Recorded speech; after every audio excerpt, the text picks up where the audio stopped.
पहले आंदोलन हुआ, फिर देश से विस्थापन और अब पासपोर्ट भी रद्द कर दिया गया है। बांग्लादेश की पूर्व प्रधानमंत्री और पिछले एक महीने में सबसे ज्यादा सुर्खियों में रहने वाली नेता शेख हसीना के पासपोर्ट को बांग्लादेश की अंतरिम सरकार ने रद्द कर दिया है।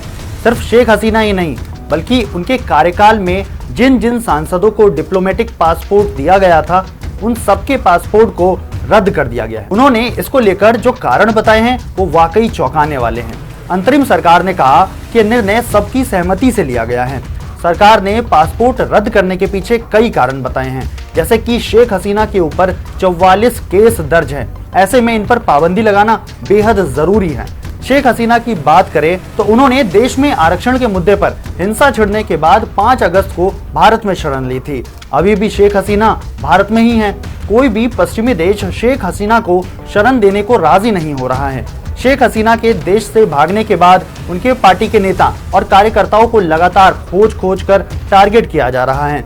ढाका में एक भाषण के दौरान बीएनपी के महासचिव मिर्जा फखरुल इस्लाम ने शेख हसीना को बांग्लादेश में आकर सरेंडर करने को कहा।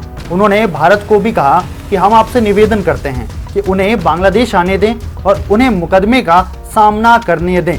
दरअसल भारत और बांग्लादेश ने साल 2013 में एक पैक्ट साइन किया था, जिसके अंतर्गत अगर कोई भी भगोड़ा किसी एक देश से भागकर दूसरे देश में जाता है तो उस देश की जिम्मेदारी होगी कि उसे वापस उसके देश में सौंपना। लेकिन ये पैक्ट राजनीति से संबंधित लोगों पर लागू नहीं होता, इसीलिए शेख हसीना को भारत चाहे तो बांग्लादेश वापस कर भी सकता है और नहीं भी कर सकता है।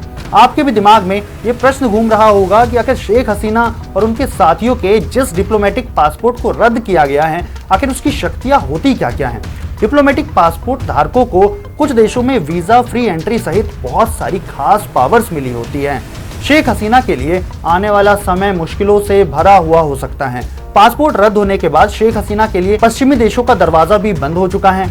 अधिक दिनों तक भारत में रहना भी उनके लिए खतरनाक साबित हो सकता है। ऐसे में देखना यह होगा कि शेख हसीना यहाँ से क्या कदम उठाती हैं। आज के लिए इतना ही। देश और दुनिया की तमाम बड़ी खबरों से रूबरू रहने के लिए देखते रहिए हिंदी खबर डिजिटल।